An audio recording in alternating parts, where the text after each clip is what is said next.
Here this morning, I want to talk about a fire we had last night. Came in about 12 minutes after 7 at 1514 South Mosley. When the fire crews got on the scene, they encountered very heavy fire coming from the basement of a large home. They later found that this home had been remodeled into several apartments at some point. The fire was intense enough in the basement where they had to actually attack it defensively initially to knock it down. Once they made entry, they located a victim in the basement who was removed. He was not breathing at that point, was transported to Via Christi St. Francis, where he was pronounced dead at about 8:14 p.m. Right now, the fire remains under investigation.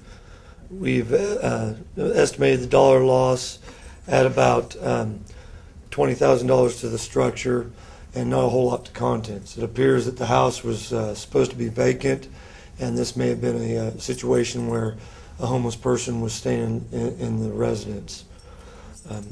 We are looking for assistance from citizens because we had reports that maybe other people have been staying in the home, and maybe even some of them had left in the time period before the fire, and hopefully they can help us put some of the pieces together, because unfortunately we need to know what was going on in the house and in the basement beforehand, and they could really help us out. So we're looking for help.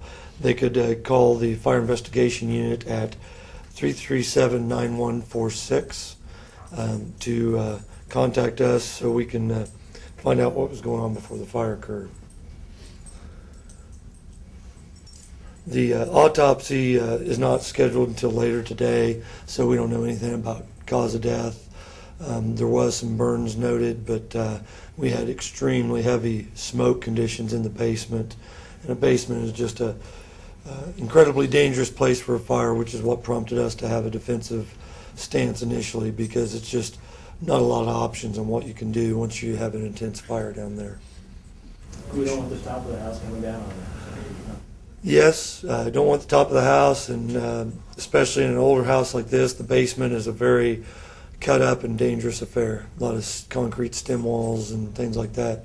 You can't punch your way through those like you can a sheetrock wall. Will you guys be able to identify the man? Yes, I believe we should be able to do that. That's obviously up to the coroner's office, but I think that's going to be obtainable. Can you talk a little bit? It seems like this year we've had kind of an unusually high number of fire deaths. She wasn't here earlier this week, was she? Sorry.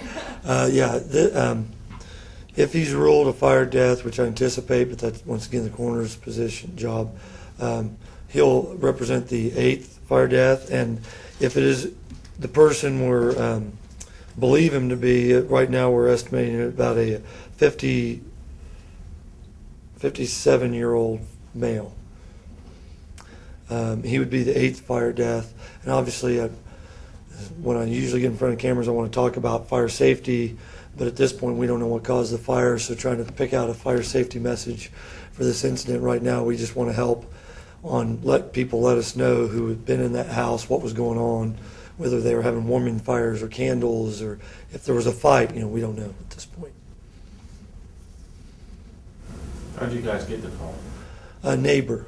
This actually is a pretty industrial area, but there was one neighbor, and he actually made the call to 911 and about the fire, and we've been talking with him as well because he had a lot of good information for us, but he'd never been in the house, so he couldn't tell us about that.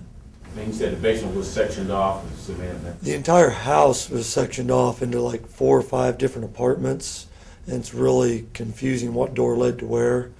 Luckily the fire crews were able to find the door that led to the basement, because on the south side of the house there was actually 3 doors, and trying to figure out which one led to the basement was sort of like a crapshoot.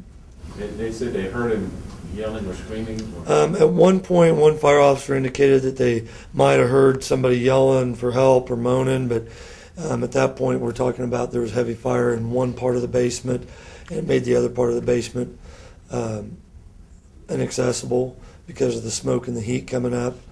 He was found in the basement on the floor. Like I said, his initial assessment of burns were not that severe, but there was floor-to-ceiling smoke. So it would surprise you to learn about a smoke inhalation then, huh? Would not surprise me to find that, but we'll just see what the doctor has to say about that. Structure itself, the remodeling, did it meet codes on putting the bedrooms down there, or how's that? I don't know, because I don't know if it was ever intended to be a bedroom, or if this person was just using it, because this house was not supposed to be occupied. The landlord had not had it occupied, or had not had the utilities shut off more than 6 months ago. So at this point, anybody going in there was operating on their own. I know you can't sell a house without having, if it has windows and a bedroom, without it being escape windows, but you couldn't rent it as that. But obviously they weren't renting. So the utilities were shut off more than 6 months ago to this house? According to the landlord, he had all the utilities shut off 6 months ago. We're still trying to confirm with Westar. We know from Black Hills that there was no gas to the house. Unfortunately, when you have these older houses that are broken into apartments, they add meters, and then there's some kind of wiring issues on which meters are shut off and what it is. So it's sort of a maze, and we're waiting on confirmation from Westar on that.